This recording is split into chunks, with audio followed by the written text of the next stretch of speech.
Mengawal informasi kita yang pertama, pemirsa, usai silaturahmi lebaran ke tempat guru dengan teman-temannya, seorang remaja di Kota Prabu Muli tewas tenggelam saat berenang di sungai. Korban sempat menghilang selama 1 jam sebelum ditemukan warga di dasar sungai.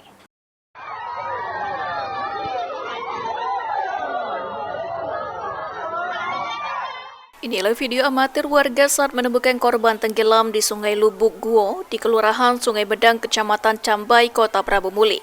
Korban berinisial ABS, 16 tahun, warga Jalan Alipatan, Kelurahan Pasar 2, Kecamatan Prabu Muli Timur, Kota Prabu Muli, yang sempat tenggelam selama 1 jam. Lurah Kelurahan Sungai Medang, Dedi Arman, mengatakan peristiwa tersebut terjadi pada saat sore hari kemarin.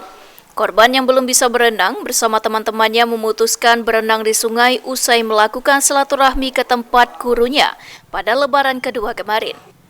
Namun naas nasib korban yang tidak bisa berenang tenggelam dan meninggal dunia usai dilarikan ke rumah sakit.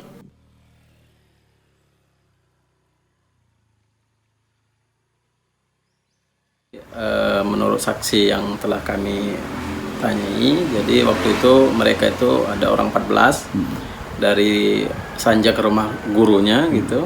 Habis itu mereka sepakat buat mandi di Sungai Medang di arah Pali. Dan dari 14 itu ada orang 11 yang mandi di situ. Dan korban telah berpesan karena baru bisa berenang, berpesan sama kawan-kawannya kalau misal seandainya dia tenggelam, tolong diselamatin gitu. Jadi setelah itu mereka mandi, setelah selang beberapa kali mandi dia tenggelam. Akhirnya selama 1 jam tidak ditemukan. Alhamdulillah setelah itu ditemukan, dan setelah ditemukan berusaha untuk diselamatkan dan segera dikirim ke rumah sakit Bunda Kota Prabu Muli. Jam berapa kejadiannya itu? Kejadiannya sekitar jam 3 sore. Ditemukan sekitar setengah 5 itu ditemukan. Orang mana itu? Orang Kelurahan Pasar 1.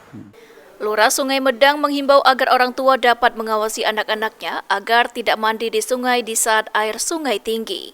Anggi Perkasa, PAL TV.